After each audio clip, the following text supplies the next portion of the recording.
I want you to take these principles that you list out and I want you to think about your team. And I want you to ask yourself, if these are the 10 most important things for me in a relationship, am I applying these 10 to my team? And first you find the answer to that.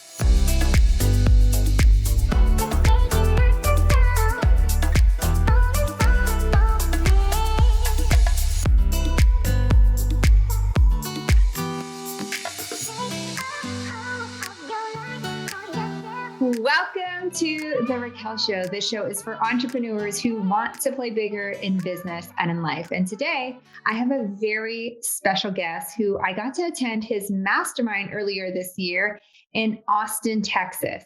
And it was all about customer journey. And we are always trying to look for different ways that we could serve our clients better. It was super impactful on so many levels. And it changed my perspective for life on some of the ways we do and some of the things that we do in our business.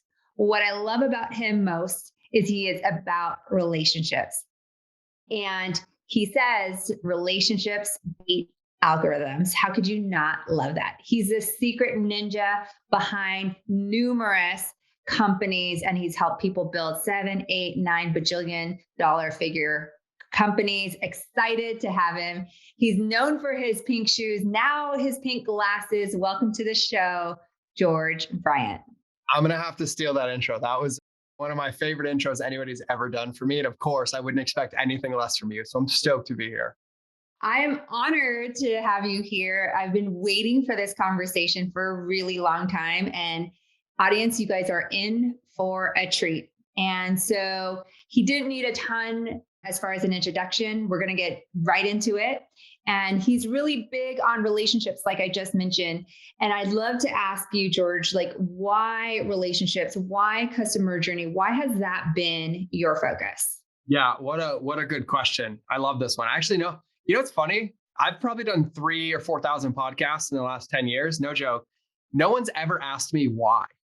That's such an incredible question. You're the first person that's asked me why. Everyone's like, what and how and where, but nobody ever asked like why I care so much. And I'll give it because a lot of it's intrapersonal for me, right? So I grew up in a very disconnected home, drug abuse, physical abuse, sexual abuse. And at a very young age, I was very isolated and all I ever wanted was people to care. And there were some incredible humans in my life that never needed to do anything and had no drive to, but always helped me. Families that went out of their way when I was homeless and things like that. And so I lived in this very contrasting world as a kid. My world was very dark and broken. And yet when I needed support, I would get it from these human beings and these people that loved me for me. And then I went and joined the Marine Corps and spent 13 years of my life being rewarded for being disconnected, right? Like the more cold and disconnected, the better of a killer and trained, blah, blah, blah, blah, blah. And so when I became an entrepreneur, I didn't go to school. I didn't go to business school. I didn't read a book. I became an entrepreneur by accident, but I basically fell into entrepreneurship and brought this intensity and disconnection from the Marine Corps. And I was treating entrepreneurship like it was a war game. And it was like intense and run people over and feelings don't matter and pain is weakness leaving the body. And I'll never forget that in the very beginning, I had success as an entrepreneur, but it always felt off. And I had so much trauma and damage that I hadn't dealt with, that I didn't realize the collateral damage that I was causing by being so disconnected and using entrepreneurship as my new disconnected drug. And so about 3 or 4 years into my journey, on paper, I had one of the most successful companies in the world, New York Times bestseller, #1 app, making millions of dollars. But I was so depressed and miserable on top of my PTSD and everything else. And I started getting feedback, and I had this incredible personal development teacher and said, yeah, you think you're doing what you say, but there's a trail of dead bodies behind you. And I thought you said no one gets left behind. And it was only that person who knew my history and knew my combat history and knew what had happened in combat that knew how important that was for me. But I had so much dissonance, not realizing the collateral damage I was causing, and it collapsed everything for me. And I realized that for 5 years of my job as an entrepreneur, yes, for sure, I helped people. They were empowered and things changed. But I'd say on a 3-to-1 ratio, if you didn't pay me, you didn't leave feeling better than when you came in. You left feeling worse. And I had just continually to hurt people while I was convincing myself that I was helping. And so that hit me in the face like a ton of bricks. And then you take my wife, who's 8 months pregnant, and the birth of my son is on the way, and we're close to bankruptcy because I was so miserable in that company. I just drove it into the dirt, and it was time for a hard reset. And so I went into the jungle and spent a lot of time in silence, and a lot. And I came out and I realized that rather than utilizing my story and my history to help people, I was using it as a band-aid to hurt more people and not do my work. And so I was like, I didn't have this life dealt to me to hurt more people. I made it through so other people could be helped. And so I hit the hard reset button. I walked away from the company overnight, deleted my social media, deleted my email, changed my phone number. And I was like, I just need to help people. And so I disappeared off the face of the earth, and I went behind the scenes and I started helping people have a bigger impact. And once I started to realize the power in humanity and the power of people and the power of relationships, those are strategies and tactics that you couldn't put on paper, but were having increasingly beneficial results. And it wasn't about me anymore. It painted this very clear picture of what the purpose of the rest of my life was going to be. And that was to put the heart back into marketing and the humanity back into business, and to realize that at the end of the day, when this button gets hit delete and the bank accounts are gone and the cars are gone and the businesses are gone and the world is in a state of unrest and you need something, the only thing that's going to determine that is the power of a relationship. And there's nothing else besides that. And so I decided I'm the one crazy enough 6 years ago to tell people to start loving people in their marketing, and I could take it and I could deal with it and I could fight people for it. And I basically made it my mission. And that's why I care so much about relationships. Oh my God, what a beautiful story.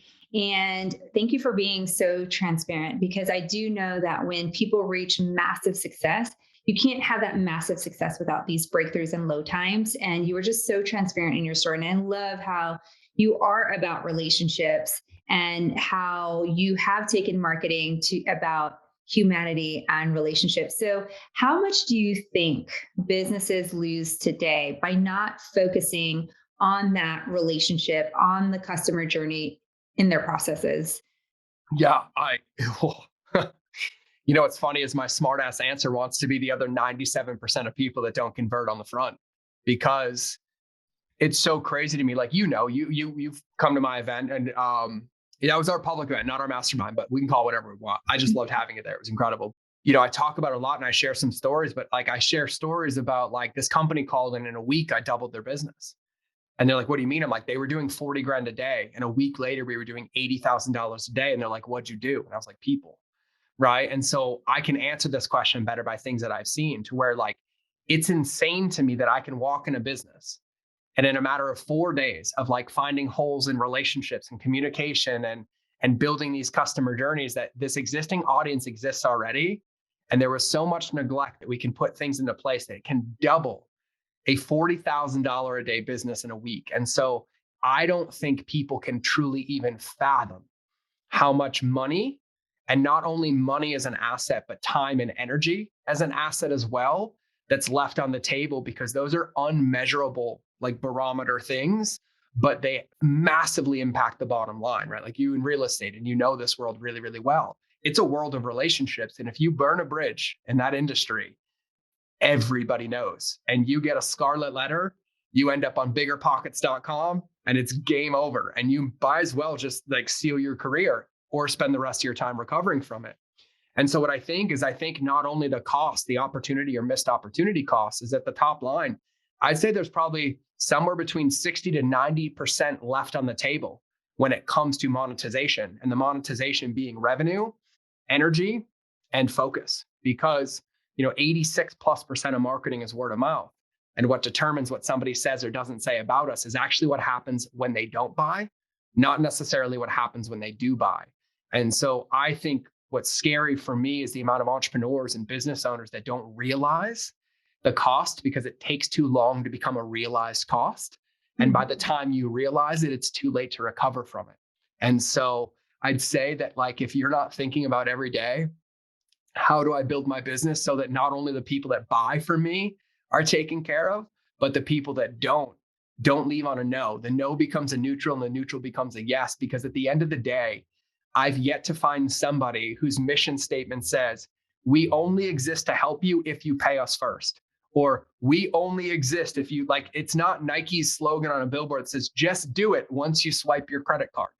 You know what I mean? And so finding those pockets to make sure that everything we're doing is aligned to our mission, to our vision, to our purpose, because a credit card or a transaction is a byproduct of a relationship. And so I'd say, and that's a very long answer, but I think it needed some tenure to be really talked about.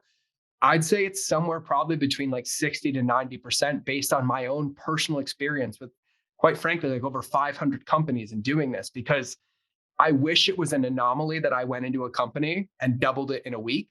That's happened over 100 times. And all that tells me is like, yeah, people celebrate it. It makes me cry. It makes me cry because there were that many people that felt that disconnected and that unsupported and that left behind even after they paid. And so the companies celebrate it as a win. And I don't celebrate it. I consider it a loss for humanity and finding the moral compass and putting principles back in, because I don't think we can build a world on conscious capitalism and making a difference and creating habits and change for people or playing bigger if people are getting left behind in the process. And so it's a weird, really weird dichotomy that I travel, because, you know, they pay me, I triple the business in a week and they celebrate all of it. And then I go reflect. And on the other side, I'm sad that that was even an opportunity or that I have a job. Yeah. Well, you couldn't have broken it down any better. And I think it's a privilege to serve so many people to fix that hole, because I think you're impacting at the end of those sales, behind all those numbers, doesn't matter what you build, what you scale, how you play bigger, you're transforming lives and you're impacting people. And that goes down to relationships. Agreed. So you have the best job in the world. I do. But I would really like my job to just be to sip. I don't even drink, but I don't know. It's a sip an Americano on my deck and just hang out with my friends all day. But, you know, we'll get there. We're close. So on the flip side of that is, what are some of the key things people should focus on when it comes to that relationship, that customer journey, that you think are imperative? Yeah, I love this question. So the way that I break down relationships is I break them down into the art and the science, right? We didn't even cover this at the event because I've been talking about this a lot lately. But when we come down to it, no matter what business, what offer, what service, what product, we are yet to be at a point where there's a computer making a buying decision. I've yet to see AI whip out Raquel's credit card to buy her whatever she wants to do, right? There's an emotional based human decision that's made no matter what the process leaves. Like, you might use AI and technology and things in the middle, but no matter what, relationships run everything, right? And so number one is that we have to understand that a relationship is not one-sided, right? There's no such thing as a one-sided relationship. That's called a dictatorship, or we call them narcissists or sociopaths or things that we don't like to label. We don't like them, right? So the first thing about understanding the art and science of relationships is actually understanding what a relationship is. And when somebody asks me to define marketing, I define it as a two-way, value-based, potentially long-term relationship, right? And relationships either happen for a reason, a season, or a lifetime. But that's not up to me. That's up to the relationship, right? And so understanding what a relationship is: two-way, long-term, value-based, meaning it's not transactional, right? Reciprocity only works if deposits are made and withdrawals are taken. Your bank account doesn't grow if all you do is take money out of it and never put any back in. It also doesn't serve you if all you do is make deposits and never use it. And so those tenets of relationships are huge. And so then you break it down into the art and the science, right? And so here's how I have people do the science. The science is, name me 10 of the most powerful principles or things that you require in a monogamous relationship or friendship, or polyamorous. I don't care what your preference is, like whatever you require to feel safe, right? And some of those things come down to communication, integrity, connection, you know what I mean? Honesty, transparency, compassion, empathy, right? And I tell everybody, make a list of 10, right? And so like with you and I, when I met Raquel, for those of you who don't know, she came to my event and literally like instantaneously, I'm like, oh, she's my peeps. Like I knew it right away. Like, I think it was morning of day one. I was already like, I pegged her in the audience. I was like, oh, nope. You're like my keel in the water. If I get a little too crazy, I'm going to look at Raquel. And if she's making a silly face, like I need to tone it down. Right. Like we got it. And so what I want you to do is I want you to think about the science, right? And the way that I do this is I look at the relationships in my life that get me excited. Like when somebody texts me, which text or who texted me makes me excited to open it. And then when somebody texts me and I avoid it for 3 days, what is that? And I look at the principles that make those feel good or bad for me. And it's like, oh, well, the one that makes me feel good, they're always complimentary. They're always asking what my day is. They're always positive. They're being honest with me. They reach out. And I was like, oh, the one that I avoid, I'm like, I only hear from them like once every 3 months. And it's typically when they need something. And I can feel the veiled ask coming from like a mile away. And I'm like, how do they still have my phone number? I guess I need to change it again, right? And so I know what principles make me feel good in relationships. And so the first thing is the science, right? And that's the science. What are the principles that light you up, that make you feel happy, that when you're on the receiving end in a relationship, you love? And those become the foundation of any customer journey or anything, because here's the litmus test. Think about your team right now, whether it's you and it's just you, and I don't want to hear, I'm going to drop an F-bomb, but I'll pause myself. I don't want to hear it's just me. No, it's not. Even if you're the only one in your company, you have a team around you, a support system, friends, coaches, VAs, things like that, right? And I want you to take these principles that you list out, and I want you to think about your team. And I want you to ask yourself, if these are the 10 most important things for me in a relationship, am I applying these 10 to my team? And first you find the answer to that. And then from there, you go to my customers and you're like, God, these are important for me in a relationship. And I'm the one attracting my customers, and they're the ones that are attracted to my energy. Am I applying these tenets into my customer service, into my marketing, and into my emails? And typically in that moment, within a matter of a minute, we have a path to build and design a customer journey out into plugging holes to create that relationship. And so that's the science. The art is your unique expression, right? And so we can agree that in our marriages, because now I stalk your husband online as well, right? Like in our marriages, there's certain things that we love. Like we love connection, we love quality time, we love open communication. We believe that, notes are a good way and surprising our partners. But if you and I have the same playbook and execute it identically, we're going to get drastically different undesirable results, because the principle has to be applied with our unique expression. And so we both know that constant or, increased communication, right? Huge. But for you and your husband, that might be twice a day. For me and my wife, it might be 7 times a day. Yours might be audio messages, where mine are cat memes or horse memes for my wife. Actually, I just send my horse wife, I literally send her like horse videos on Instagram all day when I'm on a break, because like that's all my feed shows, because they're horses. But that's filling my wife's bucket. We have horses. She's big into horses. And so it's like, but if I was like, hey, Raquel, just start sending your husband horse reels on Instagram, you're like, what are you doing? Right. And so the art is how we apply these principles into our relationships. And so when I think about businesses, when I think about entrepreneurs, when I think about any of this stuff, number one is you identify, because I'm going to tie all this together now, you identify what the definition of a relationship is, right? And understanding that they're two-way and it's there.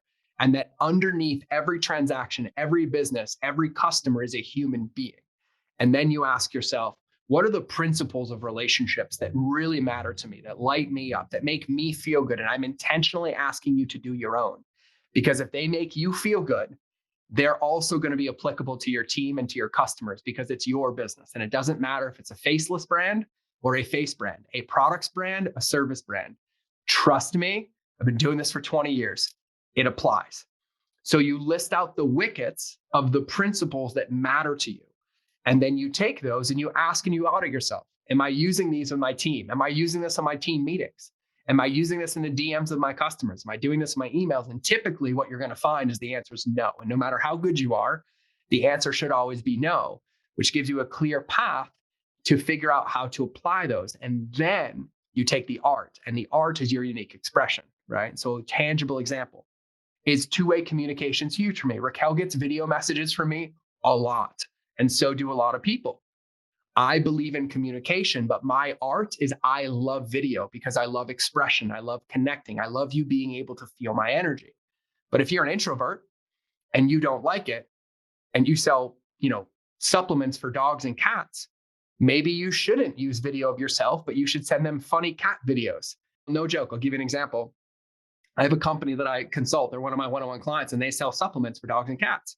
But the owner doesn't want anybody to know that she exists. She's like, I don't want to be the face. I want to do anything.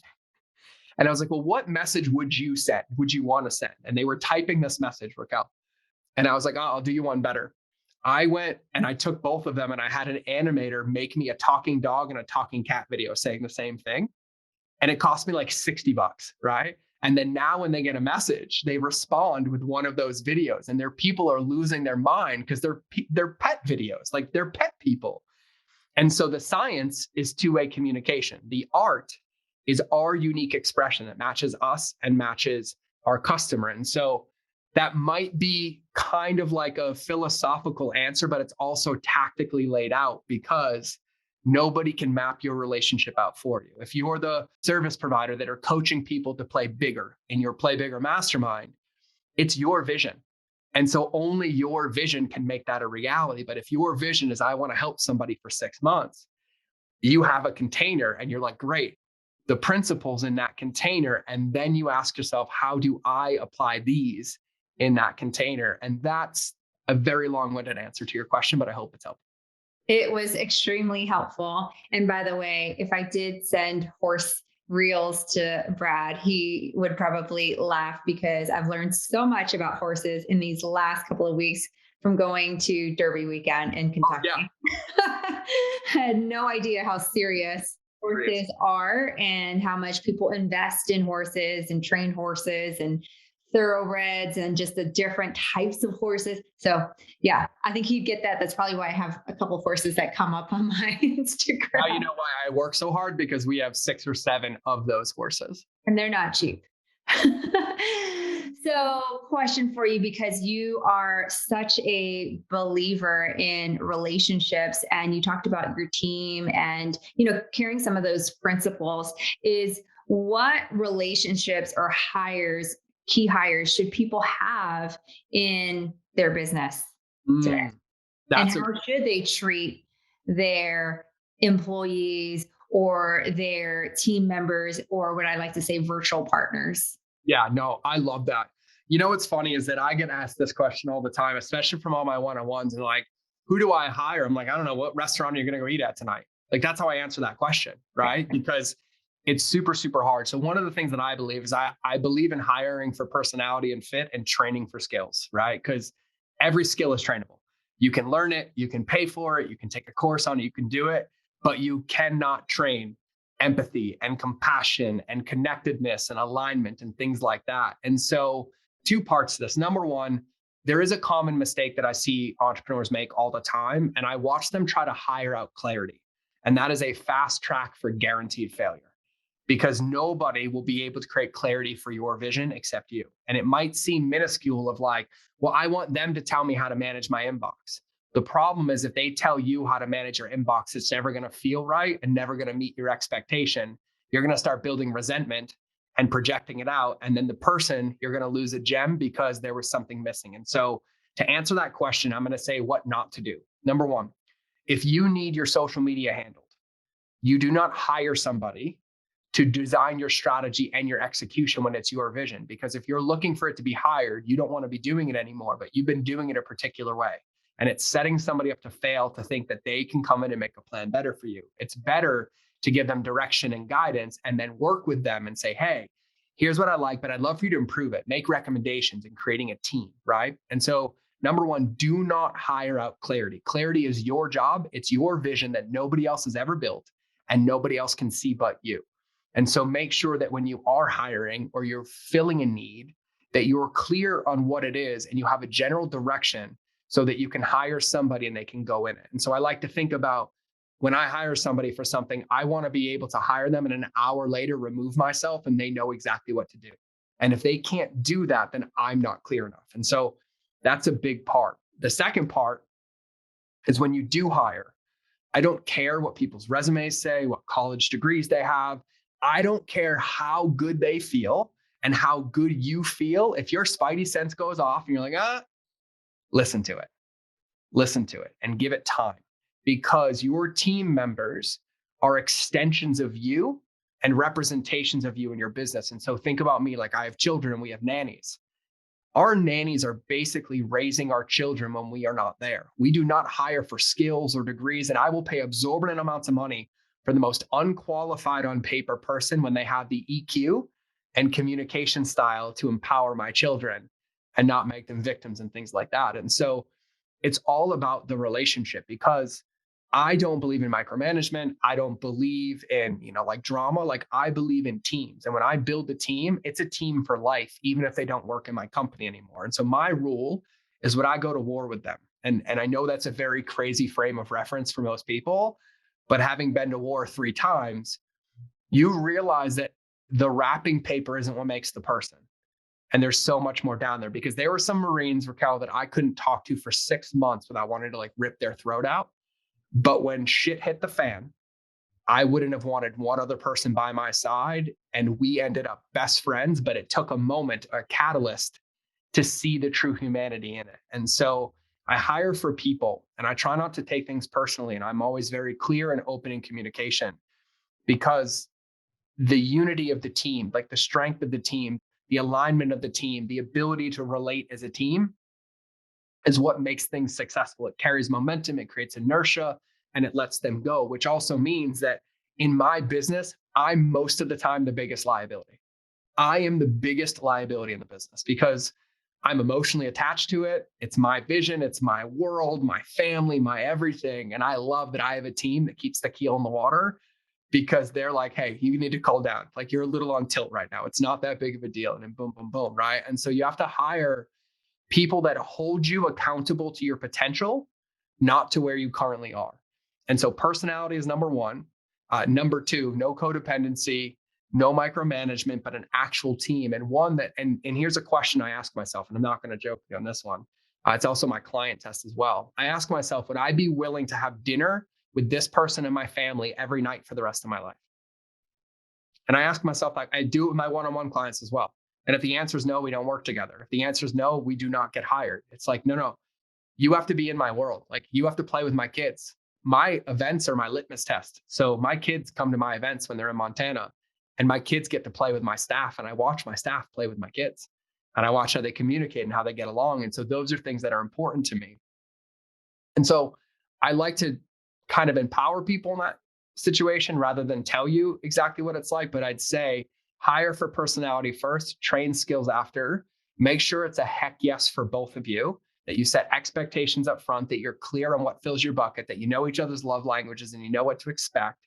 And then you have that communication, and that no one's employment is conditioned on some result that's completely uncontrollable. Because if you hire people based on performance, all it does is set them up to fail. And it's quite frankly not their job to perform, it's yours. And if that's what you're hiring for, you need to hire a CEO, you need to fire yourself, and you need to be the visionary and let them tell you what to do every day. So that's kind of a long-winded answer to that one. I love it. And there's a lot of people here that listen to this show that are our CEOs and that are looking to obviously grow their business, scale their business. So when it comes to team environment and it comes to company culture, what are some of the ways, as we move fast as CEOs and visionaries, what are some of the ways that CEOs can do, in your opinion, to have better relationships with people that they are not in direct communication with? Maybe they're out in the field, or, they're under department leaders or under their key leaders. Yeah, I love this question. Be human. That's the number one thing. Be human, be approachable, be attainable, be human, right? Like, and trust me, I've been behind the scenes of a $7 billion company. It's huge, right? But one of the biggest challenges in relationships is this false sense of separation that shouldn't exist. Like, there's this hierarchy that's based on like nepotism and bullcrap that doesn't really exist. And so as a CEO, your job is people. That's actually what your job is as a CEO. It's mission, vision, and making sure people and the right people are in the job. You have a COO whose job is operations and the efficiency of it. You have CMO, but if you really, really think about it, a CEO's job is creating a culture around people and creating a container in which people can thrive together.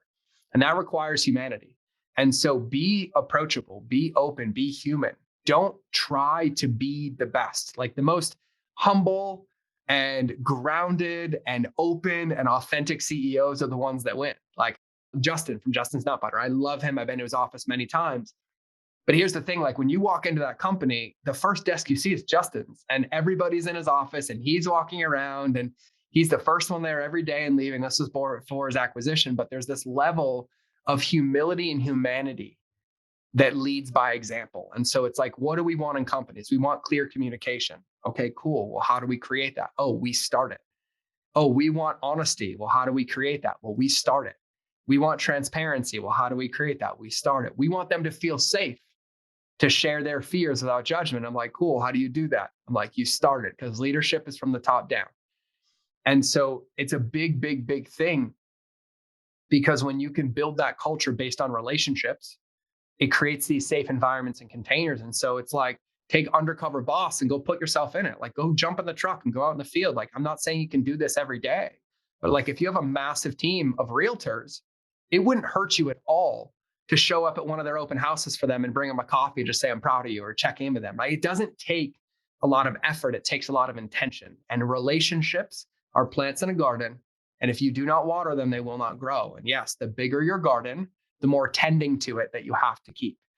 And the more tending creates a lot more yield. But if ignored, it creates a liability. And so when I think of CEOs, and the reason I am not my CEO, and I have a CEO in my company, is because I'm so far out going and building relationships all over the world and speaking on stages and doing it, that the people that were getting affected the most were my staff, because the cobbler's kids didn't have any shoes, because I was out putting shoes on everybody else. And so I was like, oh, and then Miss Ashley came in. We call her CE Ashley-O. That's her self-given title, CE Ashley-O.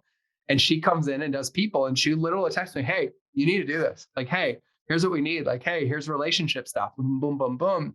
And so I think for me, it's just never getting so far removed from where we started, and never getting too far removed from the humanity that we all have that create us as a team. And I love equal teams, not equal in pay and stature, but in Spiral Dynamics, if you're familiar, it's a teal organization where everybody's kind of self-managed and open communication and things like that. And in my experience for all the companies, including all the way up to professional sports teams and everything else, the one thing that they all have in common is you could walk into any of the CEO's office at any time of the day, and any employee could do it without any ramifications. And all of them shared that principle in there. And so I love that. I love the humanity of it. So that would be my answer to that one. And you ask really good questions. Well, definitely relationships are intentional. And they always say, thank you, by the way, they always say that the best relationship starts with yourself. And so you've helped hundreds of businesses scale to that 7, 8, 9, 10-figure companies. What do you think is the difference maker that gets them to that next level as a visionary? Oh, I love it. I love it. And I wish that there was some complicated intellectual property answer here. Quite frankly, it's their willingness to spend time alone. And there's a direct correlation between somebody's ability to have a healthy, committed, and loving relationship with themselves and the proportionate amount of success that they can create. Because as much as we talk about team, this is a solo game, and it will always be you with you until you are complete and you can share that out with your team and with your customers. And so literally, I will tell you right now, and I will tell you, and I can tell you how good you are based on your response to what I'm about to share. And this is a litmus test, especially if you have teams or you coach. If you want to make millionaires spread like cockroaches, this is all you have to do. This is it. I get them every single time. You tell them they have a week, and in that week, they have to have a stillness practice, and they have to sit still for an hour. No phone, no music, no pen, no paper, no distractions. They have to go pick a chair, pick a spot, and sit and practice boredom for an hour. And your response to that assignment will tell me directly how much success and revenue you're going to have for the next 12 to 24 months of your life. And it happens like clockwork every single time, because there is a correlating scale between the amount of time that you spend alone in thinking time and clarity time, making sure that your actions are aligned with your vision, and how many results that you create. And counter to what most people believe, you do not get more successful by hustling more. The truth is you actually get more successful by thinking more and executing less. And there's a direct correlation. And I say this all the time. Like, you've heard me say, nobody has a marketing problem. Everybody has a relationship problem. Their self, their teams, and their customers, informed in that order. The reason I say that is because entrepreneurship is one of the most deadly drugs on the planet if you don't understand its power and its addictive qualities, because it is the one drug where you are rewarded for being disconnected from yourself. Hustle more, push more, grind harder, more results, more money. But we don't realize that it's actually edifying the biggest pain point that's going to prevent or cannibalize our success, which is our relationship with ourselves. And so it's one of those things that we have to be aware of. And so the number one secret is stillness and alone time. And then coming from that and applying whatever clarity, whatever result, or whatever energy it is into whatever you touch. And so that would be my answer to that one. I couldn't agree with you more. The more white space people have in their calendar, the more thinking time, they're able to move the needle a lot faster and execute faster than they think. But it takes time and it takes practice, like you said. So absolutely love that. And you had a podcast that was about ways to scale people's businesses in 5 minutes or less. Mm-hmm. What are some of the things, since everybody's always thinking about playing bigger, not only in business, but also in life, what are some of the words of wisdom that you could share with our audience today? Yeah, that became our most popular episode in about 2 days. And I was like, oh, you guys like when I share the quote unquote secrets. Okay. Yeah, you want all the secrets, by the way, George. I know. Well, you can get them. You just have to, pay $300 to come to an event. I'll give them all to you anyways, whatever. Yeah, I'm so bad. Like my accountant, my wife, they're like, you are so averse. And I was like, whatever, I'm fine. I just give it all away. It's great. But yeah, it was 5 ways to skyrocket your business in 5 minutes or less. And so I always like answering questions with the big idea so everybody understands the why rather than just go to execute something that doesn't last. And so here's the thing. It doesn't matter how good you are in business. There'll always be somebody bigger than you. There's always going to be somebody, and I really don't care. You can fight me on this all day. There's going to be an organization, a company, a directive, a board, a VC firm. Since like 80% of the companies in this world are owned by 2 companies alone that you don't even know about. That's my point. We're not going to be on the Vanguard level or the BlackRock level or things like that, right? So there's always going to be somebody bigger than you. And so the biggest mistake that you can make is competing on width, because width is a losing game and depth is the guaranteed win. And so one of the things that I like to do is I like to think about all the plants in my garden and then ask myself which ones need a little bit more sunlight or a little bit more water to create more fruit. And I watch entrepreneurs, CEOs of every level. And I mean, from 10 grand a month to 10 million a month. Like one of my buddies was making $16 million a month. And he was more miserable when he was making $1 million a month because the pressure, and he's like, I'm losing it all. And I was like, do you not see what's in front of you? And all they kept saying is, I want more, I want more. And I was like, but you're not keeping what you have. And so I say you can't adopt any more children until you feed the ones you have. So think about your business. Like I'll give Instagram as an example. I did this in the podcast. People come to me all the time like, George, my Instagram's just not growing. Like, what do you mean? They're like, I'm not getting enough followers. I'm only getting like 10 comments a post. And how do I get more people to comment? And I was like, well, how many people liked it? And they're like, well, 610. I was like, cool. I was like, when was the last time you commented on any of their posts? And they're like, I haven't. And I was like, oh, so you wake up with a God complex thinking that just because you post a piece of content on the internet in the morning, that everybody owes you a comment. And they're like, well, I'm like, remember the definition of relationships, 2-way, value-based, long-term, and you're the leader. Who should initiate the conversation? And he's like, oh man, right? And I'm like, cool, just try it. Go to an Instagram post that you've had in the last couple of days that got 4 comments, 5 comments, and has like, let's say 18, 30 likes, however many likes, and click on each person who liked it and do yourself a favor. Go comment on 1 or 2 of their posts and do it for everybody. And then call me in a week and ask me why you need to hire a VA to do your reactivity on social media. Because our job is to lead people, not once they give us their credit card, once they give us their attention, in order for them to feel safe to then give us their credit card. So relationships start when somebody puts out an olive branch. And so that's one easy way. Somebody follows you on Instagram or adds you a friend request on Facebook. For those of us on Facebook or LinkedIn, how many unsolicited pitches do you get every single day, right? Like I get hundreds of them. And so it's like, cool. Well, if you're going to go create connections and you're going to add somebody as a friend, think about all the ones that they're already getting. So wouldn't it be very wise of you, if you're going to add somebody as a friend, to go see something in their profile that inspired you and to send them a quick video or audio message saying like, hey, Raquel, I just want to let you know I'm stoked to connect. Here's why I'm adding you as a friend. I saw your Play Bigger Mastermind. It inspired me. And I listened to you on that podcast. And that one thing you said was incredible. I'm here to support and get to know you.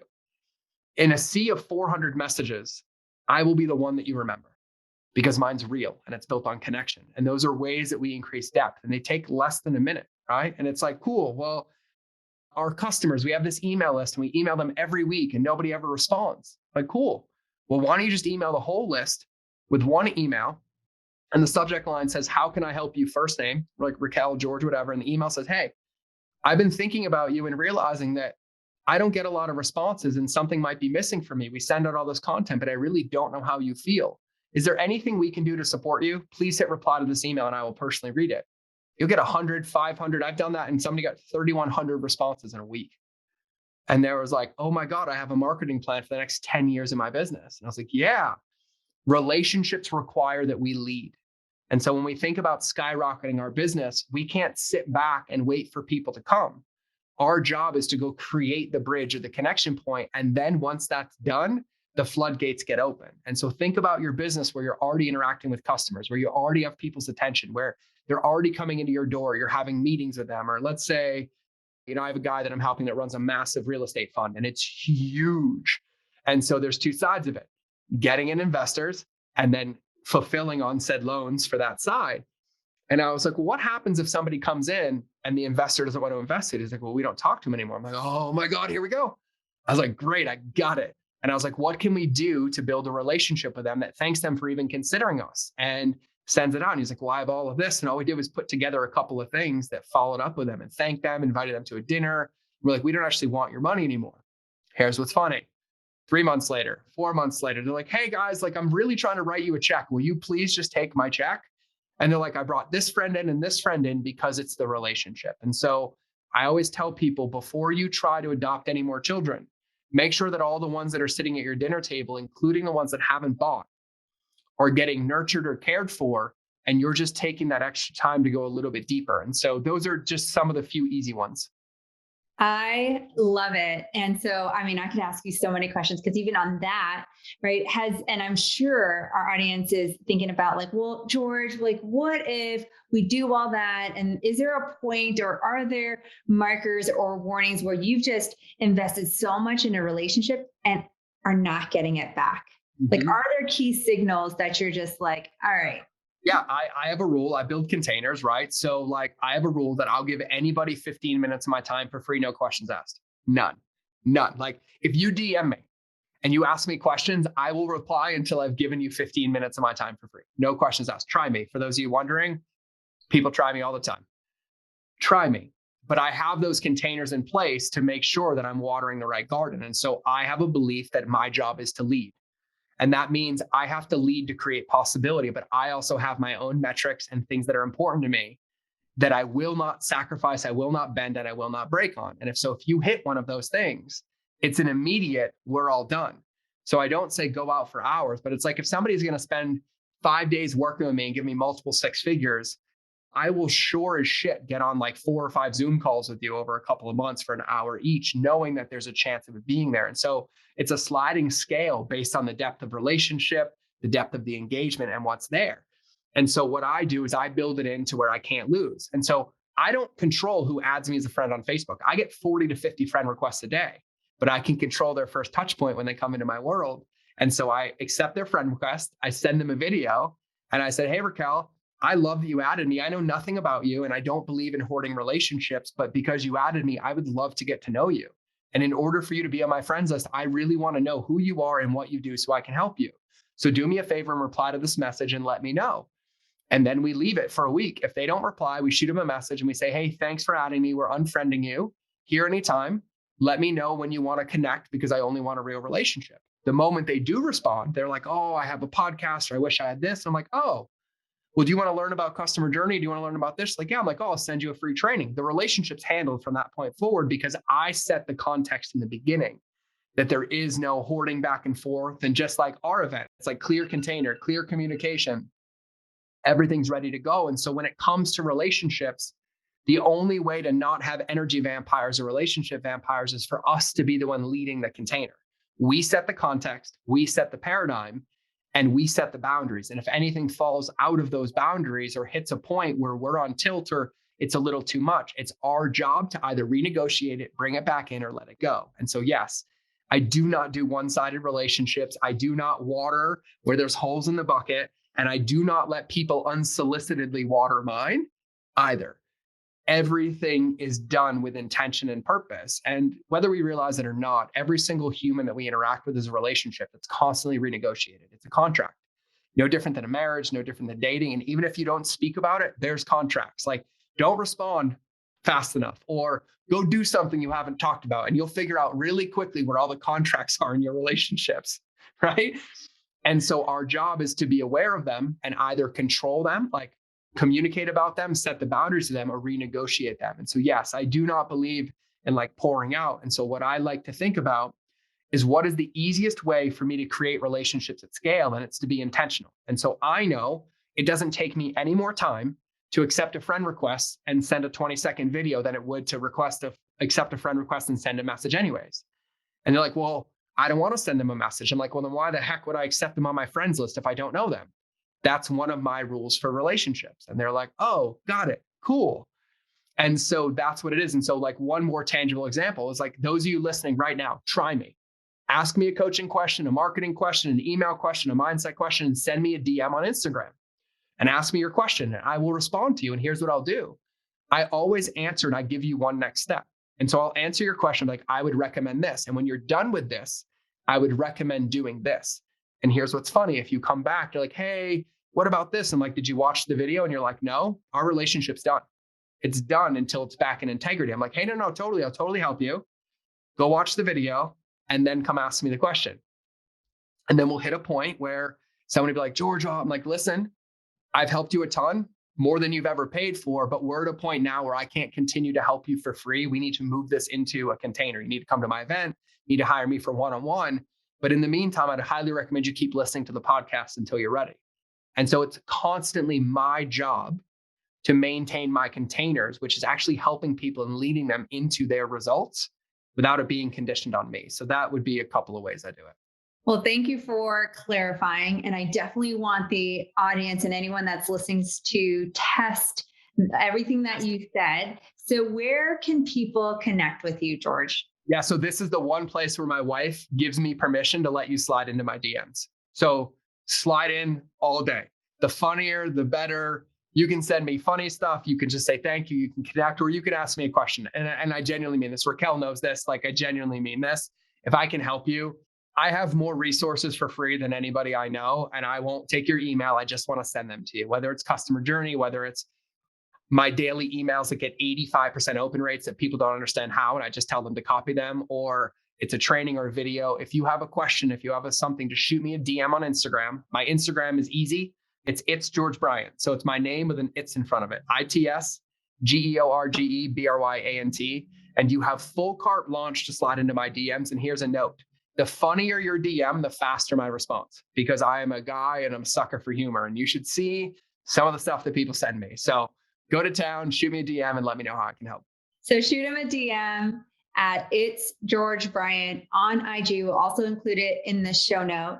And I really want to thank you, George, for all of your words of wisdom, all the knowledge that you dropped. And as we wrap up, there's always one question that I ask every single guest on the show. And it's, what is that one thing that you do to play bigger in business and in life, George? I start my day by investing in the things that matter to me more than money. And so my day in business and in life doesn't start until I have spent time with myself, then time with my kids, then time with my wife, and then connected with my friends. And I prioritize my life over my business, which keeps me aligned, grounded, and centered on why I'm doing my business every single day, to make sure that I never lose sight of it. Because the biggest result that I could have in life is having more time, more love, and more connection with those people that are close to me. So good. So good. So good. You heard it all today from George Bryant. Thank you so much for being on our show. I appreciate you. I am super, super grateful for you. I'm glad that I went to your event, and I'm glad that I connected with you, because you are one of those people in my world that cause me to play bigger every single day and really look at relationships at a different level. Thank you so much.